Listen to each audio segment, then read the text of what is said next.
ولا تكونوا كالذين تفرقوا واختلفوا من بعد ما جاءهم البينات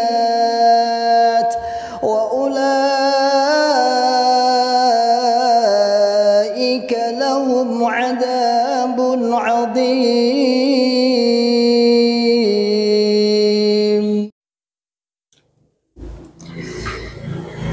Bismillahirrahmanirrahim. Assalamualaikum warahmatullahi wabarakatuh.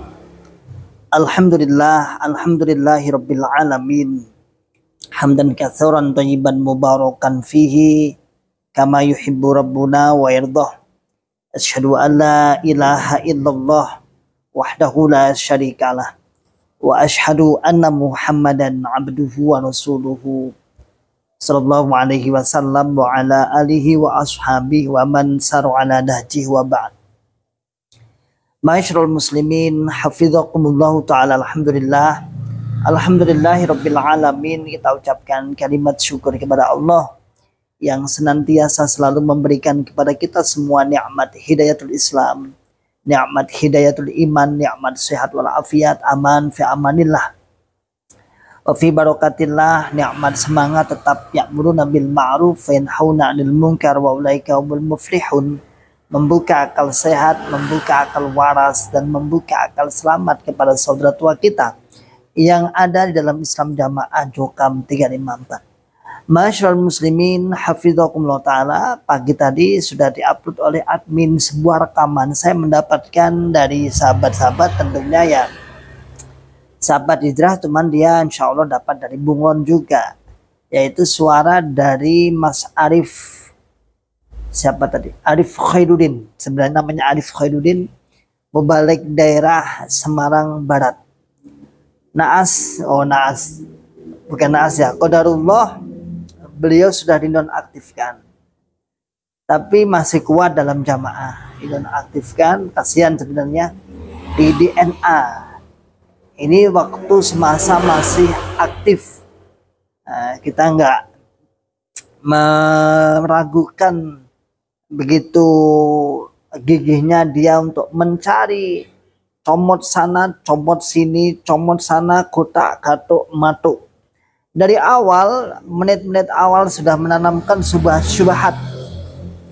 Syubhat tersebut tujuan intinya adalah untuk memperkuat jamaah. Mas Arif Khairuddin, semoga beliau hijrah ya. Karena saat ini menurut informasi beliau dinonaktifkan dari jabatan Mubalik daerah Semarang Barat karena dianggap tidak bisa menasehati atau melindungi, dianggap melindungi adiknya yang hijrah. Jadi adiknya sendiri hijrah, kemudian dianggap, tadi saya dapat informasi dari Bunglon langsung tanpa telepon, ada saya cek langsung, kebetulan ada sahabat Bunglon di sana, akrab juga, tak tanya, nah sini piye Mas Arif iki? Oh iku biyen alasannya karena ada adiknya yang yang hijrah dan akhirnya konangan, dia tidak pernah melaporkan ke daerah sehingga dianggap melindungi kefahaman adiknya. Dan bukan hanya itu, termasuk orang tuanya juga. Kebetulan orang tuanya insya Allah dapuannya wakil imam daerah Semarang Barat juga akhirnya diberhentikan juga. Jadi dia sendiri, Mas Arif Khairuddin, kemudian bapaknya, orang tuanya bapaknya wakil imam daerah juga diberhentikan. Penyebabnya yaitu adiknya hijrah dan dia dianggap melindungi, tidak pernah melaporkan ke daerah. Seperti kita dulu ketika masih di dalam, luar biasa kita mencarikan dalail, pendalilan. Saya sering itu, ta'atik matuk saya sering. Kebetulan ya dikit-dikit tahulah cara bahasa Arab, sedikit-sedikit ngerti, dicomot-comot.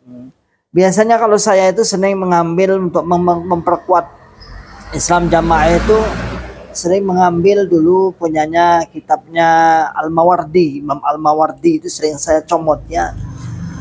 Kitabnya Al-Mawardi yaitu Al-Ahkamus Sultaniyah, sering Padahal ketika kita dudukkan dengan seksama, pengertiannya juga jauh dengan pengertian saya, dan saya malu sendiri akhirnya. Sering saya ambil seperti itu. Kemudian ketika ada pergerakan, pernah mendengar ISIS. Nah, ada ISIS itu tahun 2016 atau 2015 itu kan banyak itu berseliweran apa itu artikel-artikel itu yang kita pakai. Artinya kita pakai untuk pendalilan penguatan Islam Jamaah agar lebih mantap beat kita, agar lebih mantap kita membela nih Quran hadis jamaah Quran hadis yang dibutuh Bapak Nur Hasan Al-Ubaidah Lubis Al-Musawah. Mantap. Dari menit awal beliau sudah menyampaikan itu sebuah syubhat ya. Semoga berpikir ya. Yang pertama, bayat dibagi menjadi 4. Ada namanya bayat khilafah, Bai'atul wilayah, Bai'at siriyah, kemudian uzlah. Ini pembagian ini dari mana sih sebenarnya? Kayaknya dalam jamaah sendiri nggak pernah dimangkulkan ya. Tapi ini sebuah kecerdasan yang luar biasa, membuat sebuah penemuan ya. Penemuan sendiri ya. Intinya kan untuk memperkuat jamaah. Itu diperbolehkan. Jadi kalau dulu dalam Islam jamaah itu seandainya toh kamu turoknya, intinya pakai memperkuat jamaah itu boleh ya, intinya memperkuat jamaah ya, memperkuat. Kalau hanya standar nggak memperkuat ya nggak boleh, tapi kalau memperkuat itu boleh, bahkan dianggap itu pinter gitu. Nah, kalau ini jelas roknya ya, dia mengatakan bayat ada namanya 4, bayatul khilafah, yaitu bayatnya orang yang Imamul A'dham yang nanti akan terjadi Imam Mahdi, insya Allah kurang lebihnya seperti itu, karena seluruh dunia khalifahnya satu. Kemudian yang kedua ada bayatul wilayah, yaitu negara Islam. Kemudian yang ketiga adalah bayatul sirriyah, yang Ustadz Arif ini, Mas Arif ini memperbandingkan ketika Nabi Muhammad saat di negara kafir, saat di Mekah selama 13 tahun, maka disamakan dengan pergerakan Hasan Al-Ubaidah di Indonesia dulu misalnya. Kemudian uzlah yaitu lari kalau dalam hadis, walaupun memakan oyot kayu, artinya ya pohon-pohonan atau makanan yang ditanam di bawah tanah, itulah maksudnya. Berapa mangan oyot ya semacam koyok pohong, telo, ketela seperti itu.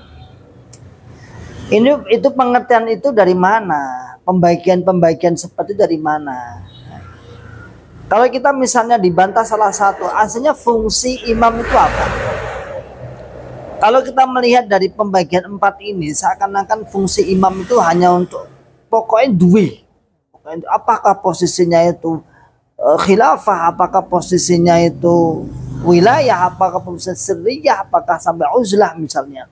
Itu pokok duit. Jadi Mas Arif ini nggak ngerti bahwa tasarruful imam, maksudnya kan seperti tasarruful imam ala ra'iyyati manutum bil maslahah.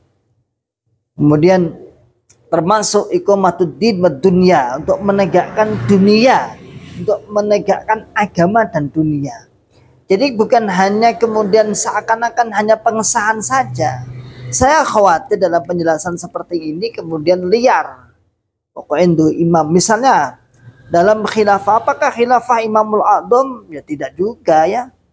Khalifah Imamul A'dham kemudian akan terjadi negara Islam misalnya di sebuah negara Islam, ya kita wajib tunduk otomatis. Tapi kenyataan saya tanya balik, seharusnya Islam Jamaah misalnya kalau mengartikan bahwa khilafah atau sebuah pemimpin di negara Islam, seharusnya saya katakan Islam Jamaah yang bertempat di negara-negara Islam, misalnya di negara Arab Saudi gitu aja, yang nggak usah sembunyi-sembunyi dong.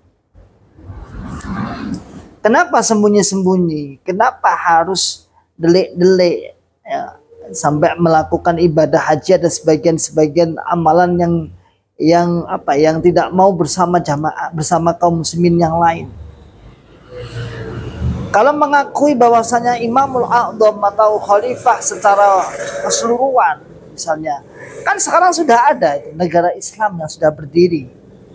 Kasarannya misalnya Arab Saudi lah, Saudi Arabia. Tapi kenyataan saya tanya, Islam Jamaah punya nggak seperti itu? Kan nggak punya. Kan nggak mau diakui kafir. Jadi sudah terbantahkan. Khalifah misalnya. Oke, yang kedua adalah bai'atul wilayah misalnya. Mereka juga bai'atul wilayah. Kalau khilafah mungkin, nah itu kan hanya negara Arab saja. Oke, kita turunkan levelnya. Di Arab berarti bai'atul wilayah, punya wilayah di sana. Bahkan punya hudud, punya jundun, pasukan, punya aturan-aturan untuk menegakkan syariat di sana. Tapi apakah Islam Jamaah mengakui? Tidak. Justru yang diakui di Islam Jamaah itu yang level 3 ini. Saya sebenarnya tidak membantah Bapak masalah ini ya. Saya hanya membantah nanti bagaimana nasib Mas Arif ini kok sampai sudah kok dinonaktifkan, kasihan, dan model-model seperti ini banyak. Ada beberapa orang saya jumpai. Misalnya yang diperkuat nanti di Syria ini. Saya ada pertama aja sudah, saya belum melanjutkan, itu baru menit pertama sudah, wah ini sudah syubhat. Yang diperkuat oleh Mas Khairudin adalah di Syria, bai'atus Syria, bai'atnya orang yang sembunyi-sembunyi. Ini pasti kemudian dianalogikan seperti keadaan Nabi Muhammad SAW saat sebelum hijrah ke Madinah, sebelum hijrah di Madinah, beliau bai'at Syria di Makkah. Lalu diperbandingkan dengan keadaannya Bapak Imam. Nah ini kemudian jamaah diperbandingkan bai'at Syria. Saya tanya sekarang. Oke, bertanya tidak apa-apa ya. Dan jawab sendiri, tanya-tanya sendiri tidak masalah. Jawabannya kita juga tahu. Kalau memang Pak Nur Hasan Al-Ubaidah sebagai pendiri Syria itu apa? Atau rahasia? Bai'at rahasia. Pertanyaannya adalah, kondisi keadaannya Indonesia itu apakah semua kafir? Apakah disamakan dengan jahiliyah Quraisy jahiliyah? Yang saat itu jelas al-farqu bainal mu'min wal kafir. Saat itu jelas pembeda antara orang iman dan orang kafir, jelas di Mekah jelas. Pertanyaannya sekarang di Indonesia, apakah kemudian dihukumi kafir? Apakah seperti keadaan masa-masa di Mekah? Dibuka masjid di mana-mana. Di mana-mana dikumandangkan azan. Di mana-mana banyak pondok pesantren, ribuan bahkan ratusan ribu mungkin para penghafal Quran. Ribuan bahkan ratusan ribu para orang ahli hadis, para ulama-ulama di Indonesia ya. Lalu Anda samakan seperti keadaan di Mekah, kan konyol seperti ini. Ya. Kan konyol. Kan aneh. Jadi saya baru mendengar berapa menit, nggak sampai 3 menit, insya Allah, Masya Allah, kayak gini ya. Ya seperti itu. Pada akhirnya kan dijelaskan, bahwa itu menit yang seterusnya dijelaskan. Kita hanya mengupas tempat itu aja, sudah nggak masuk akal. Yang pertama dia membagi 4 itu sudah pengertian dari mana ini 4. Ada bai'atul khilafah, ada bai'atul wilayah, ada bai'at sirriyah, ada bai'at uzlah. Ngapain dibagi 4?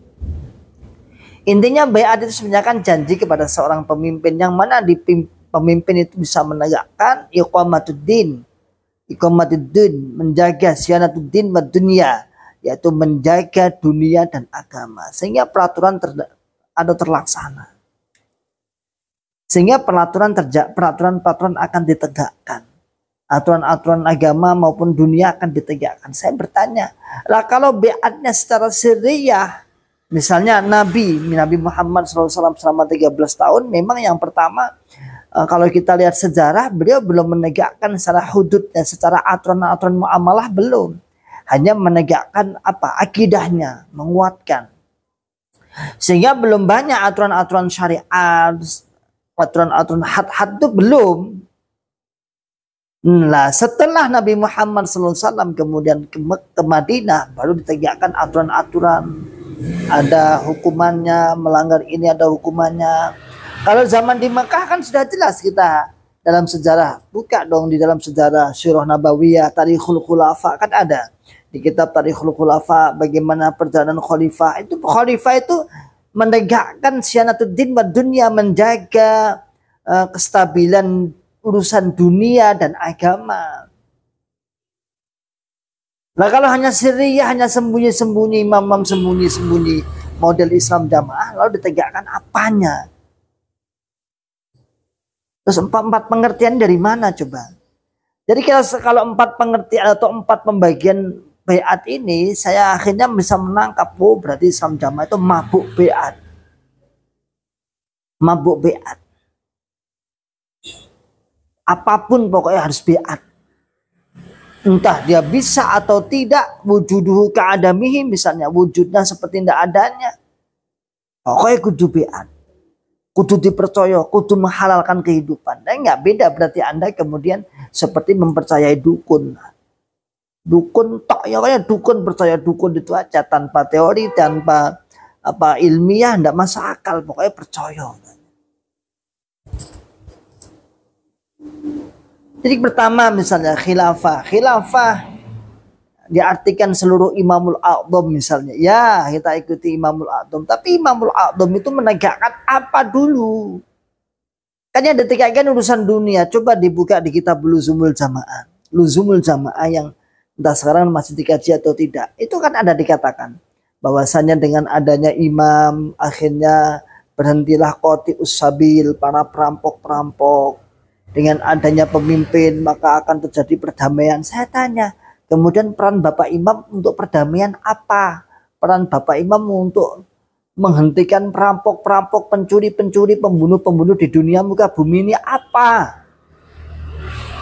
Wong di dalam Islam jamaah aja saling curi-mencuri, saling tipu-menipu. Perannya apa? KTP aja nitip pemerintah, minta suratnya. Ya, apalagi sampai ke atas baru surat menyurat RT RW aja, mau kita minta pengantar aja, minta surat RW RT, minta buat surat misalnya buat KTP lah, buat surat SKCK. Hah? Kan nggak fungsi berarti. Berarti khilafah di dunia itu memang untuk sianaduddin wa dunia lah, pertahanan menjaga dunia dan agama. Oke, tidak bisa lah kita lakukan sekarang khalifah. Kita turunkan levelnya. Baiatul wilayah. Tadi beliau menerangkan negara Islam. Saya tanya, di dunia ini saat ini sudah ada berdiri terbentuk negara Islam. Ya udah Mekah itu aja lah. Arab Saudi itu aja lah. Pertanyaannya, Islam jamaah mengakui? Enggak. Buktinya sembunyi-sembunyi. Berani berbohong ketika musim haji. Ketika ditanya, diminta damnya, harus mengaku bahwasanya saya berikan pada teman saya, saudara saya yang bermukim di sini. Berarti nggak mengikuti aturan Imamul Hajj di sana. Nah yang diperkuat ya ini, yang ketiga ini, yaitu baiat di negara kafir atau Syria ini.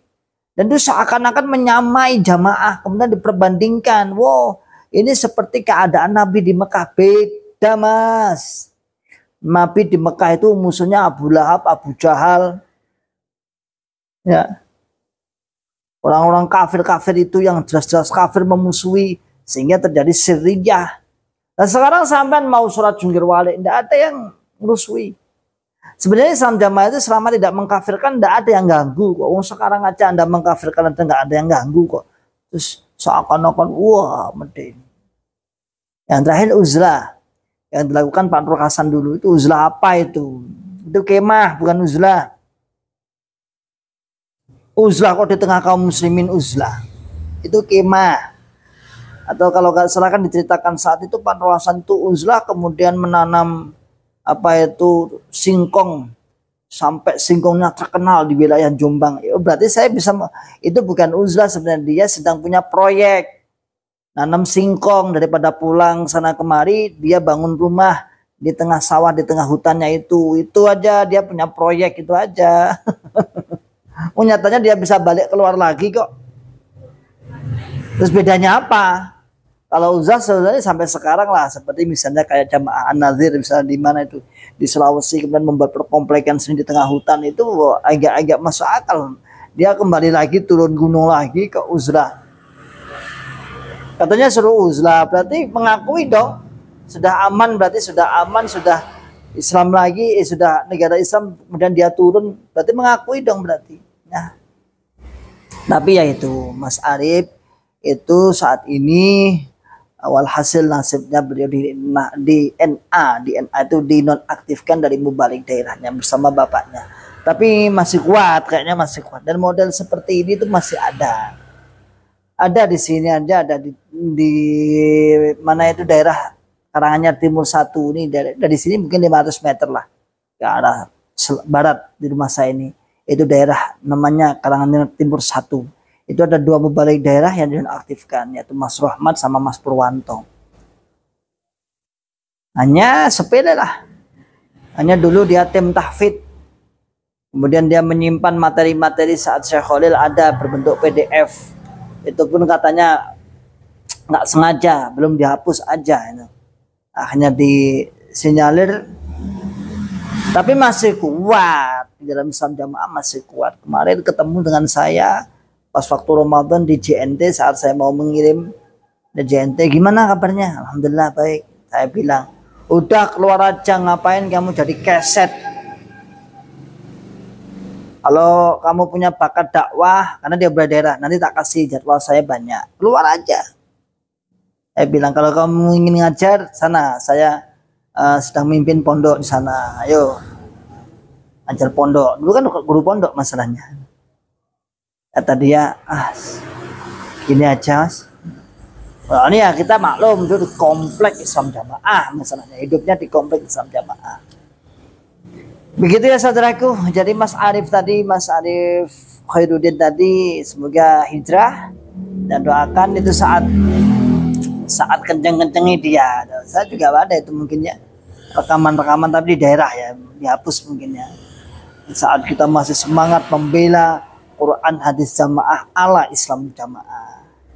Tapi itu syubhat yang disampaikan yang perlu kita luruskan. Inti dari pokoknya adalah Islam jamaah itu kan ada 2 itu aja. Jamaah itu ada 2 itu jamaah manhajiyah ma ana alaihi wa ashabi. Kemudian jamaah yang berbentuk namanya kepemimpinan, yang itu pun pokok intinya adalah terwujudnya kepengaturan. Jadi jamaah itu terwujudnya kepengaturan, itu aja ya. Terwujudnya kepengaturan. Kalau Islam jamaah merasa punya imam, maka saja yang ditagih kepengaturannya bagaimana, berfungsi untuk dunia apa. Tapi yang kita lihat hanya urusan masalah uang dan uang. Perceraian dibiarkan. Fakir miskin tetap fakir miskin, yang kaya semakin kaya ya. Nah, tetap 10%, tidak peduli miskin atau kaya. Oke, sebagian saudaraku semua, salam makan sehat, salam makan waras, dan salam makan selamat. Wa akhiru da'wana alhamdulillahirabbil alamin. Assalamualaikum warahmatullahi wabarakatuh. ولا تكونوا كالذين تفرقوا واختلفوا من بعد ما جاءهم البينات وأولئك لهم عذاب عظيم.